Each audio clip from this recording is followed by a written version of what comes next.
Day! Mamaya na, kukuha pa ko ng pagkain. Sana kayo kami ilalabas.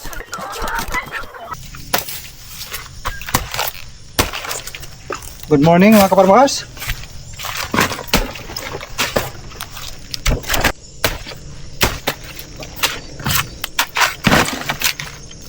Tinatanggal ko ito dito mga kaparmas kasi yung part na ito stock room ng ating mga organic na pagkain at dito tayo mag-prepare ng mga organic na pagkain ng ating mga alaga.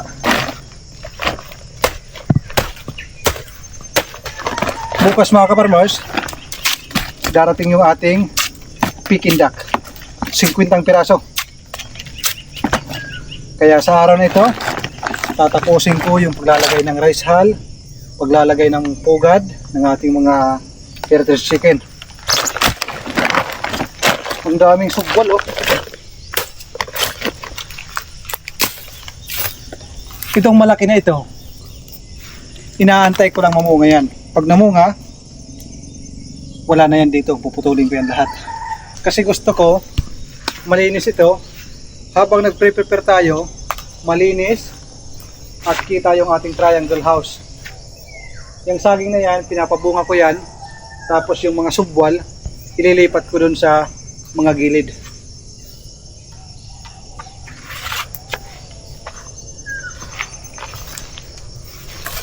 Meron akong nakita dito.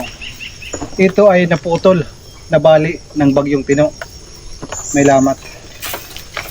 Hindi na maganda yung kanyang bunga nito, kaya mas mainam. Ibigay natin sa ating mga alaga.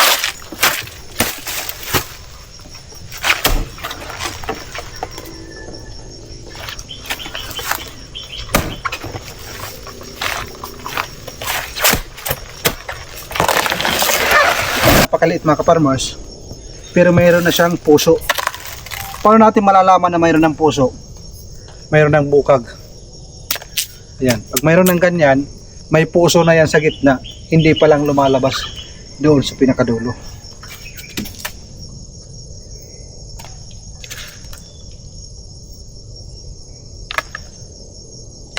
Bahay ng bubuyog mga kaparmers. Minsan marami yung gagamba na binabaon dito, malalaking gagamba, pero yung kanyang mga binaon dito is mga higad.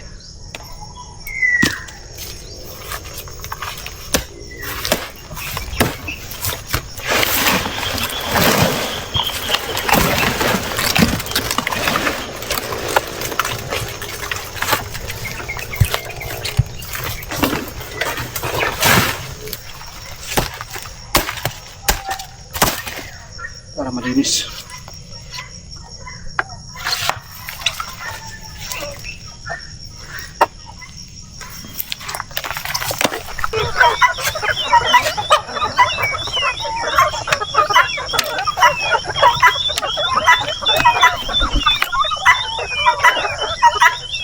Ito yung ating original na lock ng ating kulungan.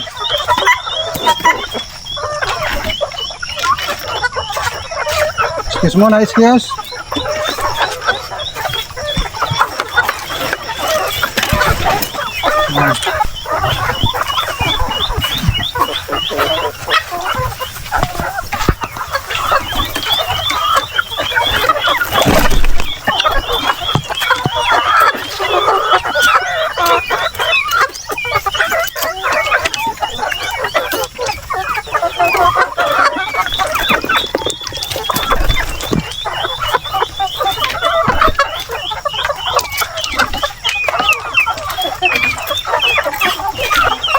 Yes.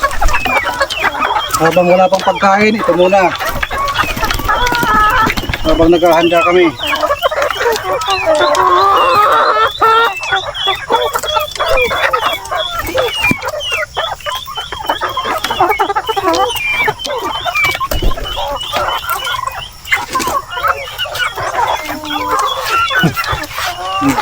Kahit hindi ko na isabit mga kaparmers, uubusin oh.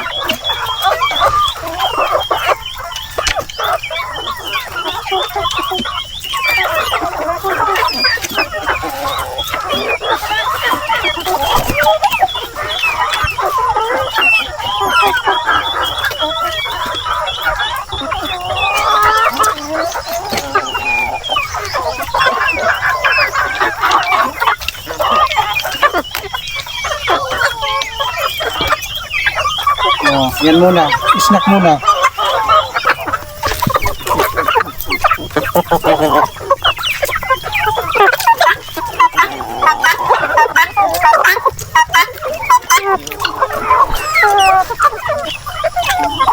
Pinagtutulungan mga kaparmers. Iba talaga yung ating mga alaga. Walang patawad kahit anong damo ang ibigay. Oh, naputol. Oh, grabe. Hey! Mamaya na, kukuha pa ko ng pagkain. Ano ka kung may ilalabas? Hop, walang lalabas.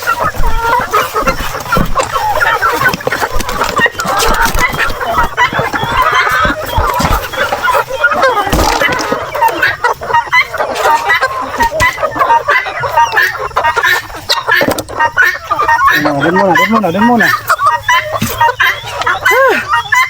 Grabe. Amoy ipot na tayo mga farmers. Pero ayos lang. Ganun talaga ang buhay farmers. Huwag mong expect na amoy Versace tayo.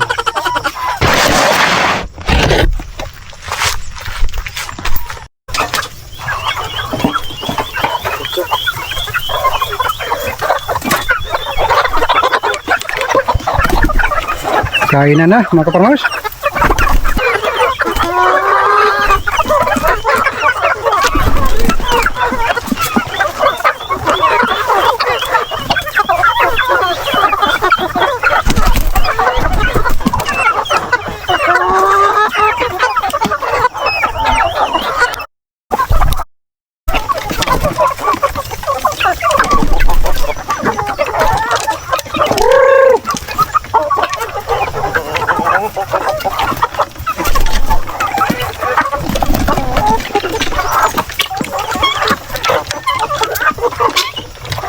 Ito yung maingay oh.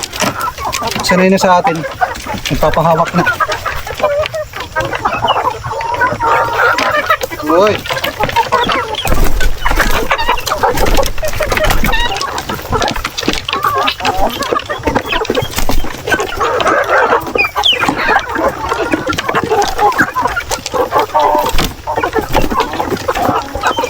Araw-araw ganito yung ating senaryo.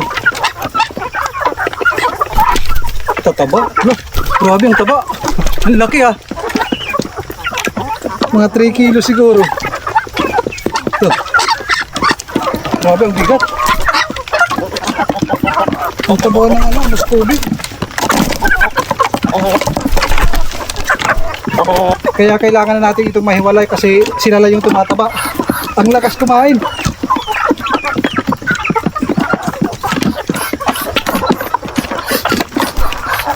Lalo na itong lalaki, grabe. Mas malaki yung mga male.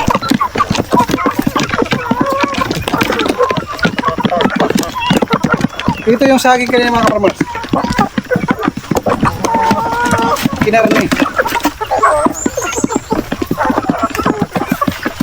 Pag naubos yung pagkain nila, babalikan nila to. Sigurado lang ako. Diyan lang muna yan.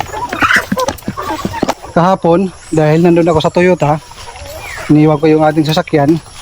Ito yung ginawa ni Brad. Nilagyan na ng nylon sa ibaba. Ayan, nakadikit na. Paikot na yan. Pero sabi niya, mayroong 2 dipa siguro na hindi natapos kasi umulan. Ayos naman mga kaparmers yung resulta. Oh? Hindi na makakalipad sa labas yung ating mga alaga. Sa araw na ito 100% sure ako tapos na ito at may ililipat yung ating mga heritage chicken. Ito yung hindi natapos. Ayan, dito itatahi na rin to. Tutuloy tsokolate mga kaparmers. Bumili kahapon si Mrs. ng kakao. Ginawang tsokolate kaninang umaga. Ito yung ating walang kamatayan. House of Tea. Ayan, sa mga taga-Qatar. Iwan ko lang sa Saudi kung merong yung tea house.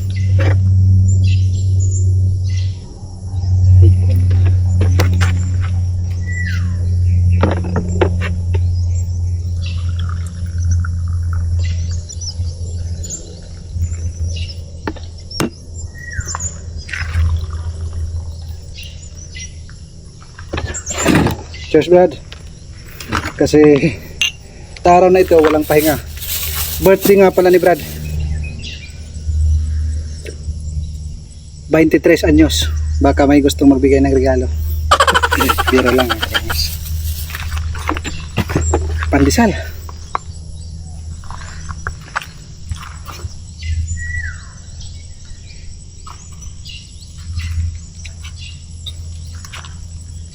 Nagkakasabay-sabay yung blessing ng Panginoon.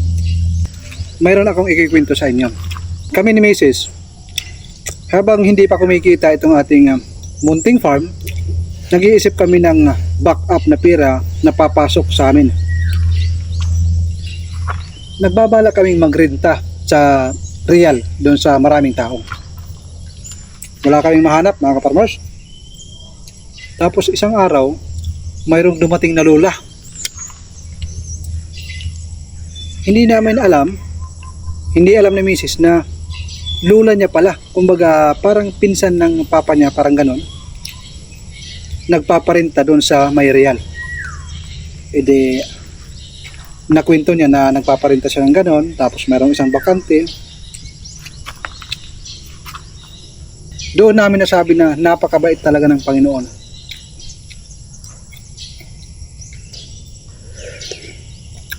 Sa panahon na naghahanap kami, kusang lumapit. Nagkataon na, Parnas. Kaya mayroon tayong isang negosyo na bubuksan na pwede nyong gayahin. Maliit ang puhunan sa kanyang produkto, pero malaki ang pwedeng kitain, basta't aralin nyo lang at i-master nyo. Hindi ko pa ito papangalanan ngayon. Papakita ko pag nandyan na. Pero baka bukas, ito sana ang ating ipapagawa, yung ating triangle house. Since nakakuha tayo ng pwesto, baka yun ang unahin ni Kuya Nick. Shout out pala kay Kuya Nick, baka naman makatawag. 300 na lang yung per day. Bero na.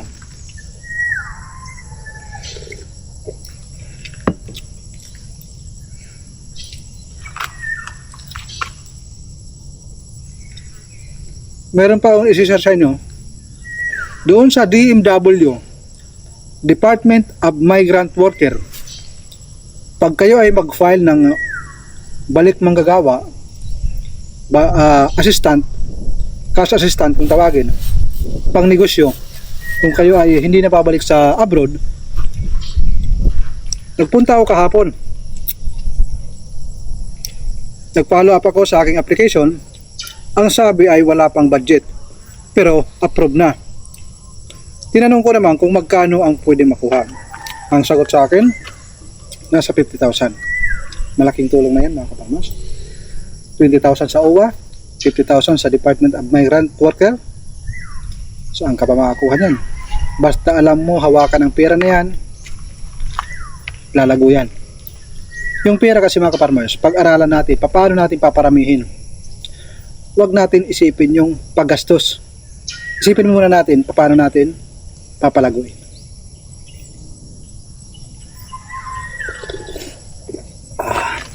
Iba to si Brad. Hinuhugasan pa yung tinapay bago kainin. Pilipinong-Pilipino. Pagkatapos namin magpakain ng ating mga alaga, nagkape muna. Dahil sasabak kami sa aming kulungan, hindi pala, kulungan pala ng manok. Para mailipat natin sa araw na ito dahil bukas, tulad ng aking nabanggit, darating na yung ating magandang alaga.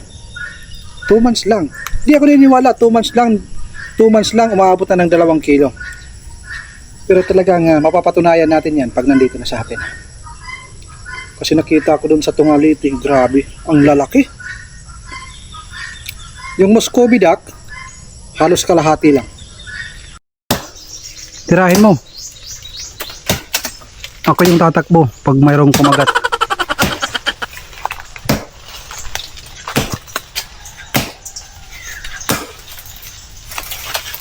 Lambot, no?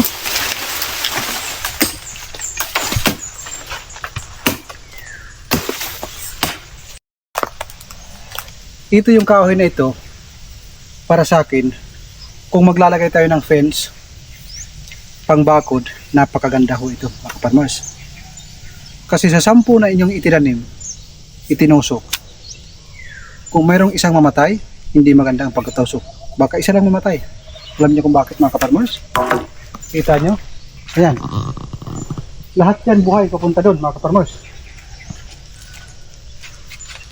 Ito yung kanyang dahon.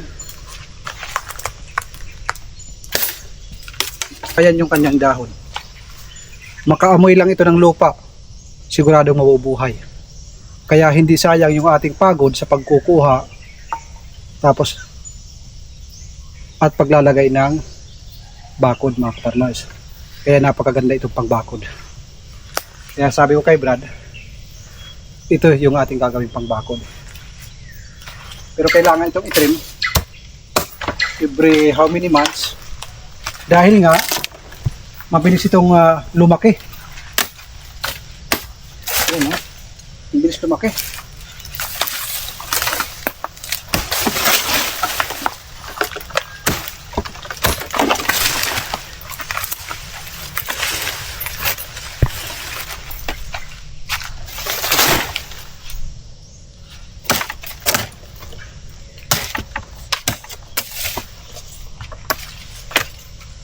Yan yung naisip ko. Paikot ang ating lupa kahit tagkalahating dipa. Ayan muna temporary hanggang mapuno. Ito yung aking pinagtataka. Yung ating mga madre de agua, namamatay yung iba. Pero ito naman, oh, buhay na buhay. Ayan, oh. Buhay na buhay. Buhay na buhay. Mayroon mga namamatay, mayroon nabubuhay. Paikot yan ng ating lupa mga kaparmas. Dinamihan ko yung pagtatanim para siguradong mayroon tayong maraming organic na pagkain ng ating mga alaga in the future.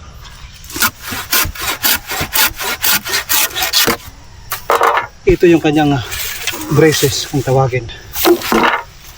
Hindi ko na binalatan mga kaparmers. Baka sabihin ng bukbok, pinaganda pa talaga. Talagang pinigyan ako ng magandang pagkain.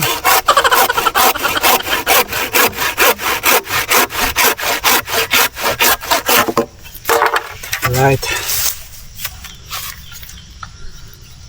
Matatapos din ito sa araw na ito. Dahan-dahan lang.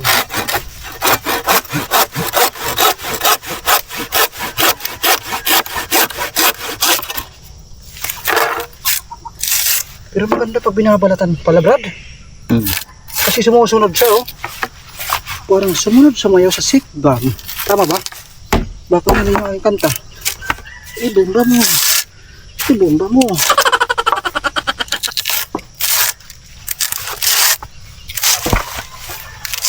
Ang ganda ng kahoy na ito.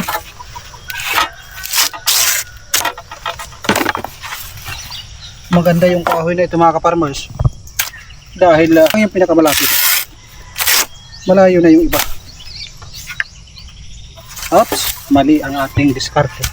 Dito yung pinaka maganda.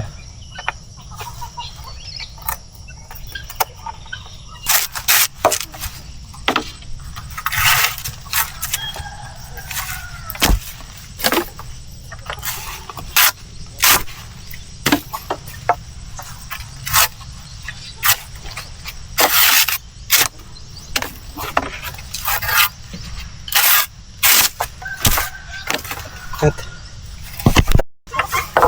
kailangan nasa loob yung pinakuan para mag-clip ng maayos.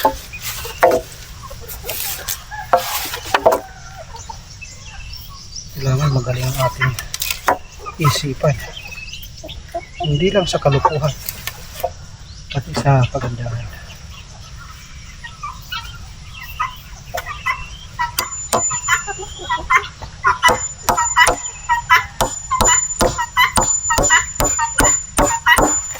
yung kawayan na ito. Kawayan. Hindi pala ito kawayan. Oops. Napulgada. Galing, di ba? Meron ng mga banat. Wala nang level. Wala nang level. Automatic na yan. Alright.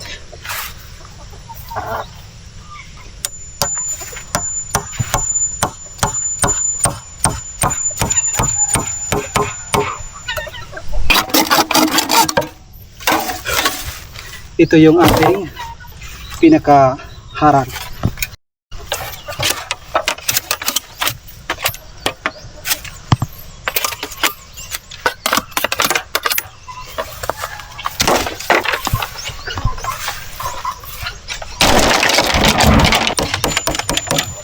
Mabilis ito mga kaparmers. Tulad ng aking ipinangako. Tapos ito ngayong araw. Airbad.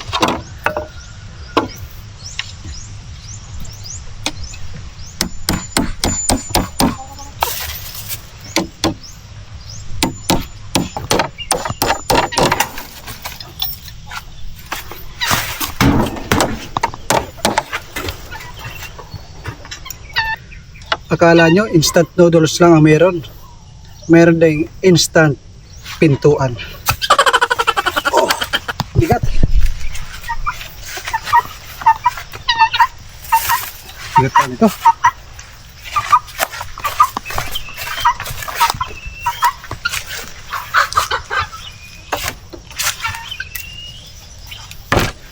Ayan. Tapos ito yung handle.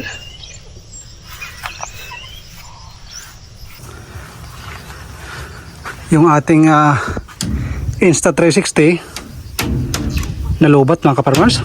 Mayroon tayo nagtatanong kung ano yung ating ginagamit na camera. Ito ho yun, Insta360 Ace Pro. Ayan. Yan yung ating malaking tulong dito sa pagpapakita sa inyo ng ating mga ginagawa dito. Ang gamit ko na camera dito ngayon is yung iPhone 12 500 mg 500 GB mga kaparmers. Ito yung aming natapos mga kaparmers. Ayan. Tapos yung pintuan. Hindi na ako nakapag video, mabilisan na lang dahil nga nalobat yung aking Insta. Ayan, may pintuan na. Nakatahi na lahat ng net. Ikakalat na lang yung rice hull. Yung paglalagyan ng Muscovy duct, ito baka lagyan pa namin ng net sa itaas. Kasi yung mga ibang RIR, ibang heritage chicken, lumilipad yun mga kaparmers. At saka yung ating mga Muscovy duck, yung mga babae, ang lakas lumipad. Walang pintuan yun para hindi makalabas yung swerte. Biro lang mga kaparmers. Isa lang yung pintuan nito. Tapos dito sa loob mayroon ditong pintuan. Ayan. Dito yung Muscovy, doon yung RIR. Ano Brad? Gutom na? Uwi muna or tuloy ang laban?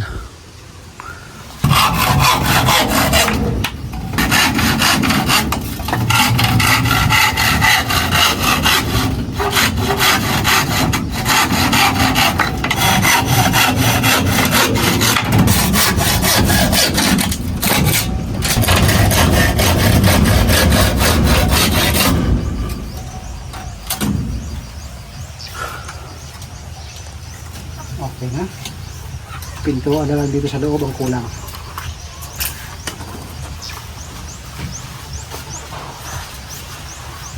Nako, umuulan na naman. Palagi na lang. Sa ibang lugar dito sa Pilipinas, napakainit na. Dito, winter season pa rin. Rainy season pala.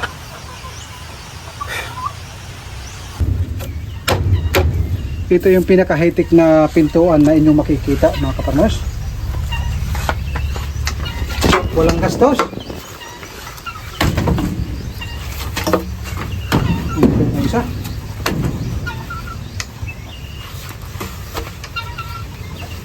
Gamit itong kable, tutuhugin natin. Yan. Ganyan lang kasimple mga kaparmers. At meron na tayong instant na pintuan.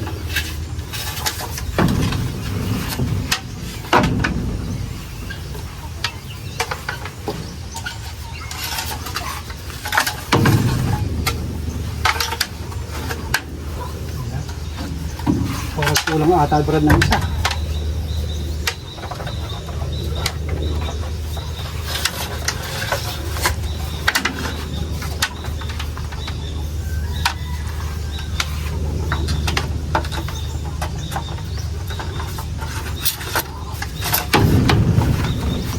Kulang. Sige, kuha tayo.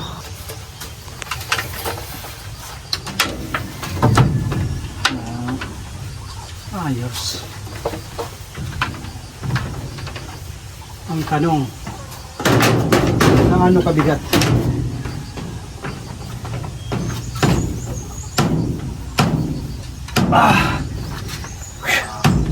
Kailangan hindi lumalapat sa lupa para magaan dalhin.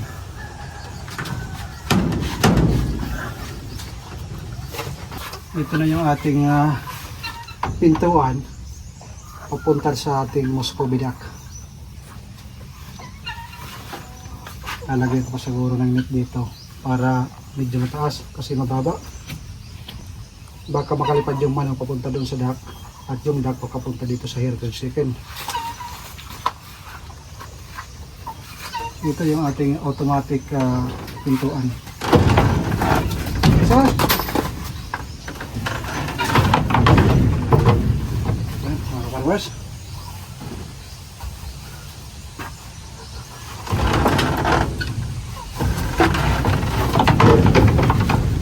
medyo may kabigatan sa ngayon, pero pag nauga na ito, ang Tagalog na nauga, naging tuyo, ayan, magaan na yan, madali na lang itulak. Ngayon kasi yung iba mayroong tubig sa loob at saka hilaw pa, kaya mabigat. Malambot lang naman.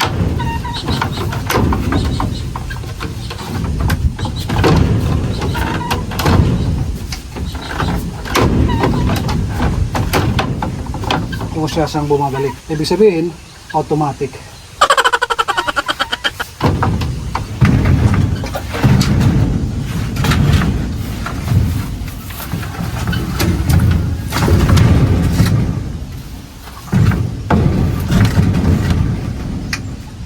Ito yung paitlogan ng ating mga alaga, mga kaparmers.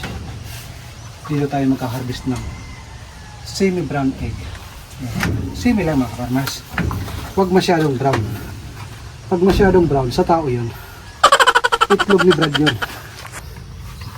Kumakalam na yung aming tiyan mga kaparmers. Sa ngayon, yan muna. Kayo muna iuwi.